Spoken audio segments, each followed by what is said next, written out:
you really run the risk of that property stagnating in the market and basically poisoning itself. Just got to deal with that guy and whoever he is and whatever he wants, he's got a lot of power.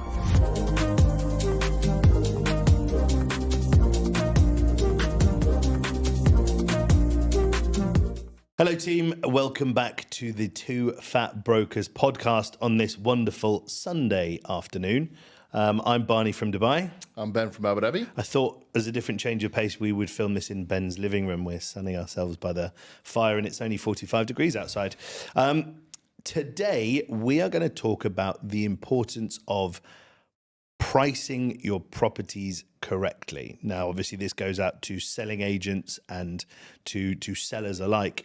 How important is it to assess the value of your home using your broker's advice and using the empirical data that you can find from the various platforms available in Dubai and the UAE to accurately measure your home value?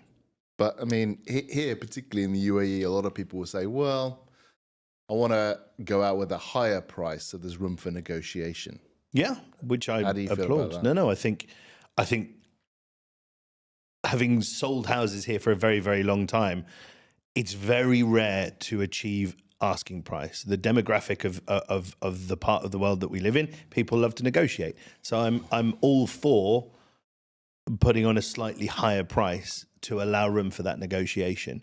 The reason I chose this topic was I specifically have had a client of mine who put his house on at 150 million dirhams, and then It's a bit of a price name drop version of a price drop. Well, it's not a price drop. This guy then increased his price to 175 million dirhams after being on the market for about 6 months. Because he had so many offers. That was my question. How many asking price offers have you had? And the answer to that was none. How many offers have you had that you would even accept?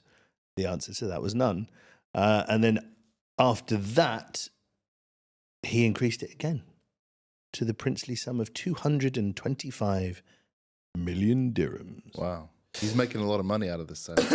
Well, you then begin to question the motivation of sale, right? This guy put it on and even at the time when he was on at 150, he was asking above what the market was prepared to pay, which is fine. It's your house. It's your option, your proclivity to ask whatever it is you want. You're right. But when the market then finally begins to catch up with the asking price that you had, to then increase it seems counterintuitive to any sale. But, there are markers set by his neighbors, one of whom is asking 285 million dirhams.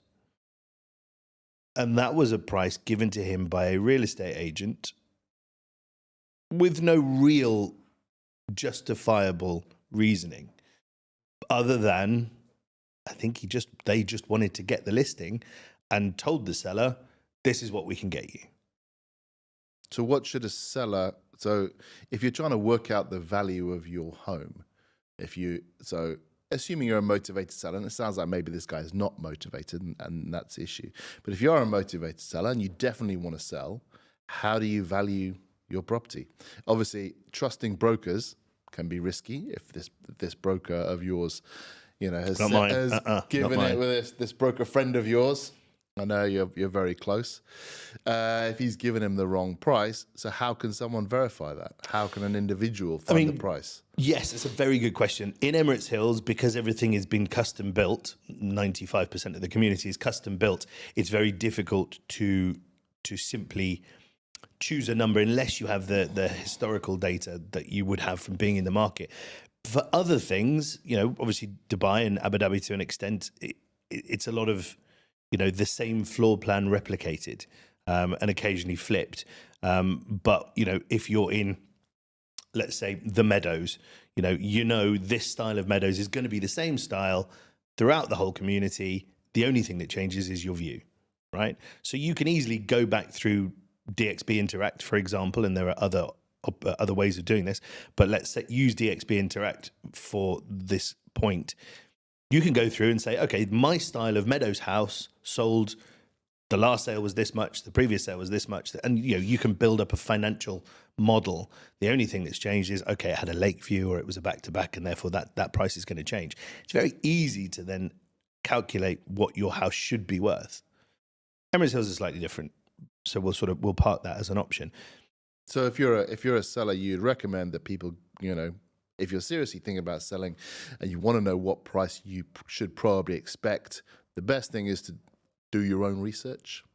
Do both. Listen to your broker, because ostensibly they are the professional, but also back up what they're saying. Ask them to back up what they're saying, and also do your own research. I mean, it's true to anything, right? You should really be doing your own research, especially if you're going to put what in many people's cases is going to be the most high value asset you'll ever sell or own.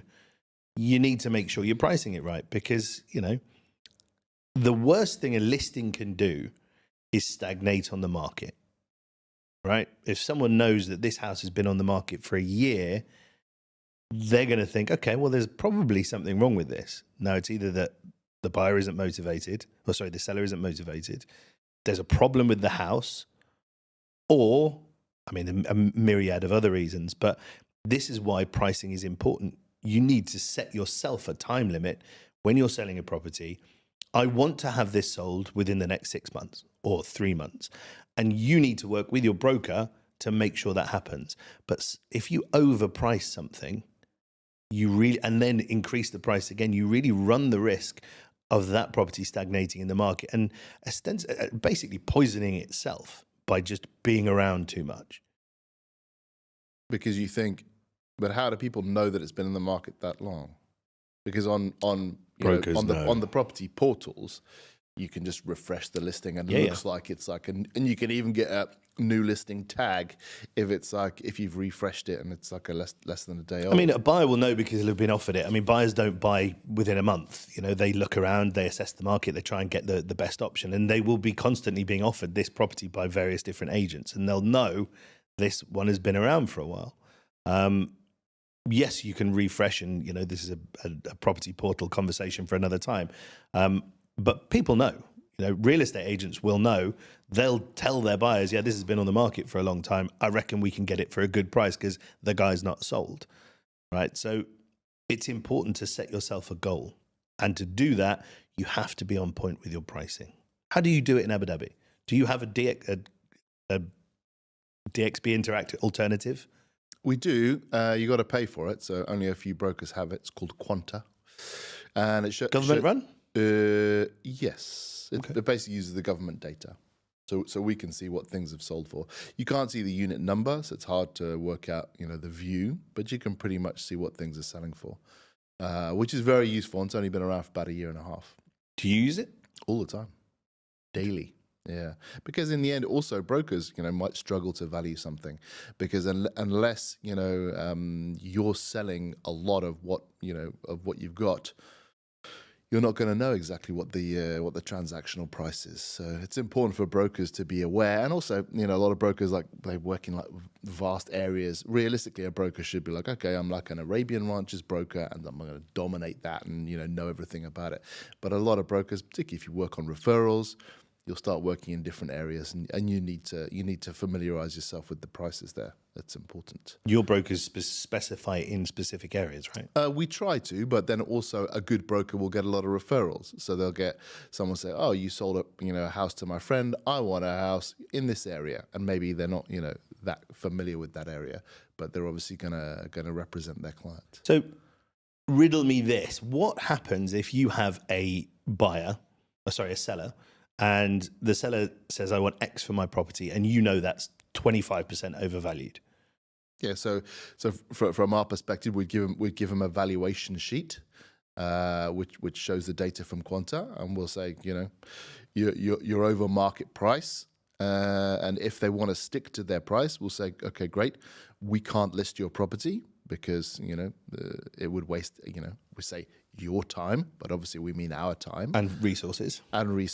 Yeah, and we'll give you a call in 6 months and see if the market has changed. And we use the word market, but actually we really mean your mind.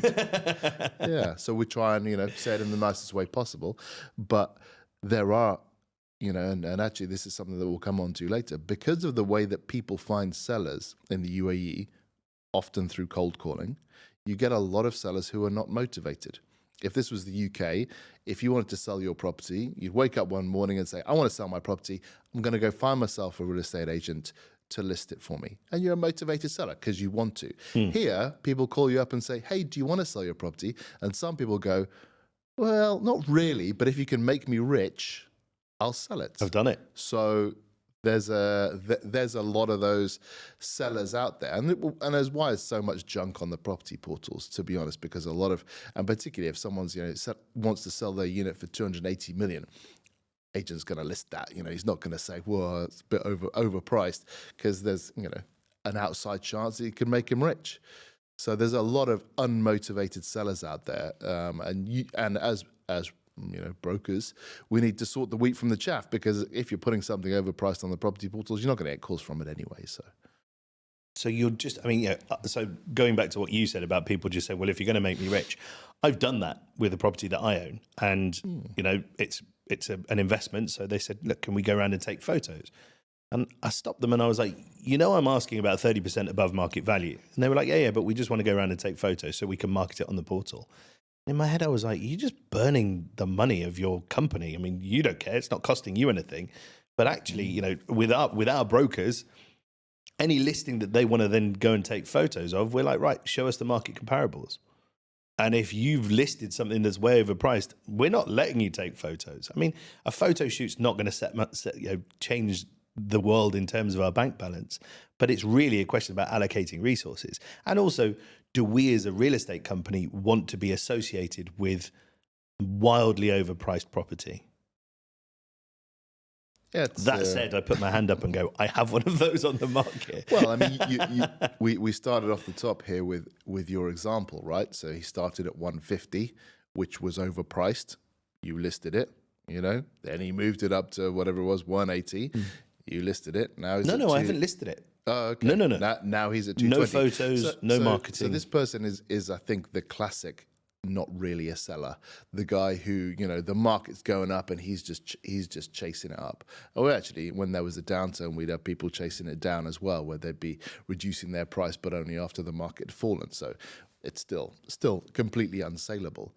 But I mean, I think, your point was, and it's a very confusing market, and brokers are, possibly if you get a bad broker, they can confuse you even more. So it is important for a seller, once you decide to sell, understand what, realistically your unit is going to transact at. And then what you say is add a 5% on top there for negotiation. And then, and then you should be good to go. I think also it's worth saying, and this goes specifically to potential sellers, if you are truly a seller and you truly want to sell your house, make sure you get your price right. Make sure, and you don't have to tell your broker this, but make sure in your mind you have a stop date, right? By this date, I will have sold my property. And also in your own head, and again, you don't have to tell your broker. In fact, I probably advise you not to tell your broker on this. Have a bottom line number that if I get this number, I will sell if my 6 months is up.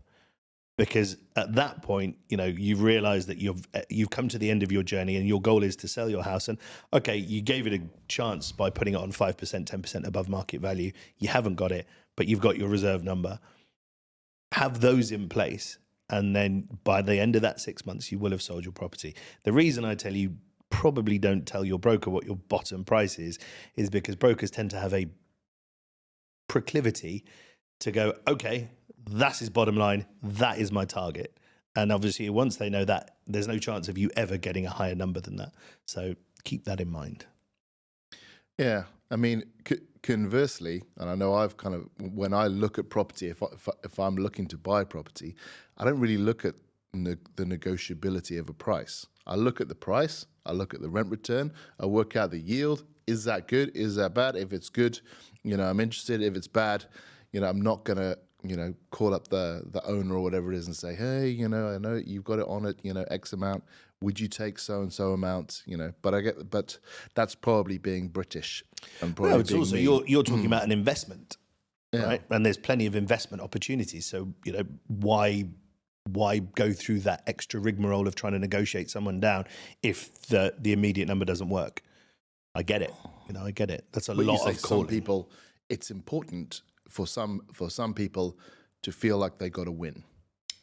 I'd go so far as to say it's almost the thing. It's the driver. If you can get a transaction where the buyer thinks he's won, the seller thinks he's won, and the broker's also winning, that's a really good transaction to be part of. But you will find it very difficult to close a sale where one party thinks they're being aggrieved.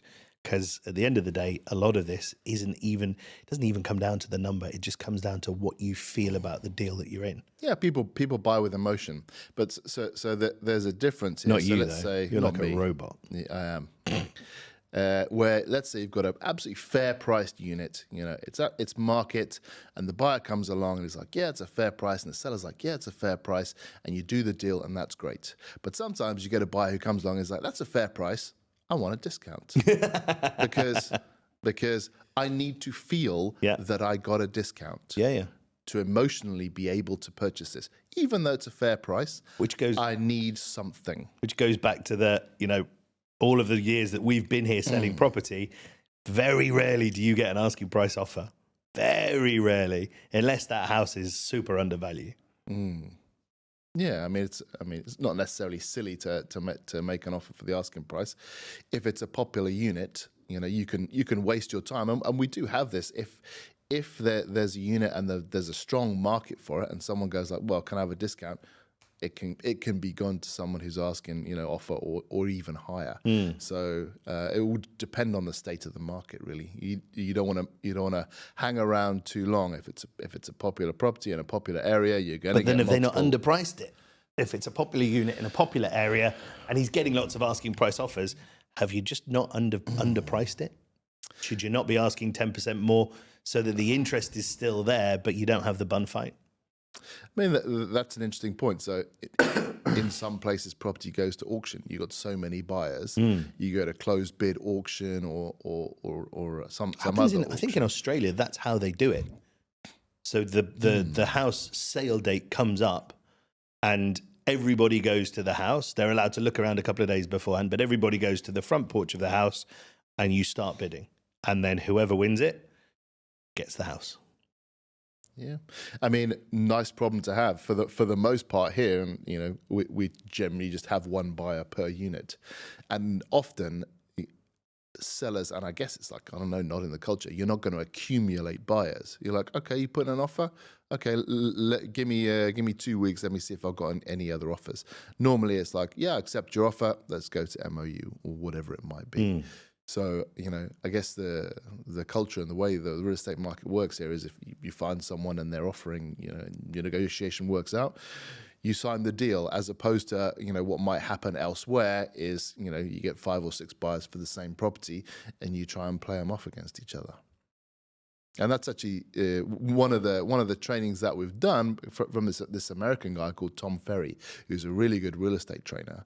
He said it's better to price your unit below market, so you get more buyers in, so then you can bid them off against each other. And so that's because obviously, if you're pitching it high and you got one buyer, I mean, you just got to deal with that guy and whoever he is and whatever he wants. He's got a lot of power.